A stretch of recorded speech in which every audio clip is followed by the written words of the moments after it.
بسم اللہ الرحمن الرحیم۔ حضرت ابن مسعود رضی اللہ تعالیٰ عنہ فرماتے ہیں کہ حضور صلی اللہ علیہ وسلم نے فرمایا، مجھ سے پہلے اللہ نے جس نبی کو بھی اس امت میں بھیجا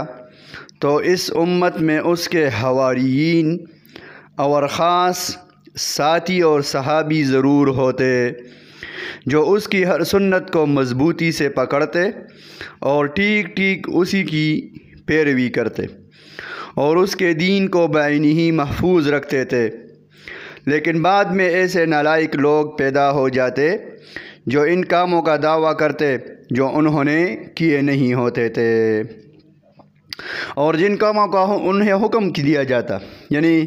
جن احکامات کی طرف انہیں بلایا جاتا، اور وہ لوگ ان سے پھر انحراف کرتے، وہ احکامات نہیں مانتے تھے۔ میری امت میں بھی پیغمبر صلی اللہ علیہ وسلم فرماتے ہیں، میری امت میں بھی آئندہ ایسے لوگ آئیں گے جو اللہ جل شانہ کے احکامات اور میرے یعنی پیغمبر صلی اللہ علیہ وسلم کے سنتوں کے خلاف زندگی گزاریں گے۔ پھر آپ صلی اللہ علیہ وسلم نے فرمایا، جو لوگ ان کے خلاف جہاد کریں گے اپنے ہاتھ سے، اپنی تلوار سے، وہ بھی مومن ہے،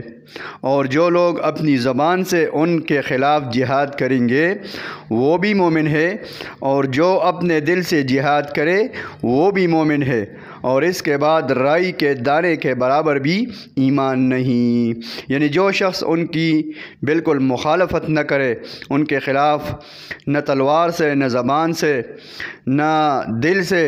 جہاد کرے، ان کی مخالفت کرے، اس کا ایمان بالکل نہیں ہے۔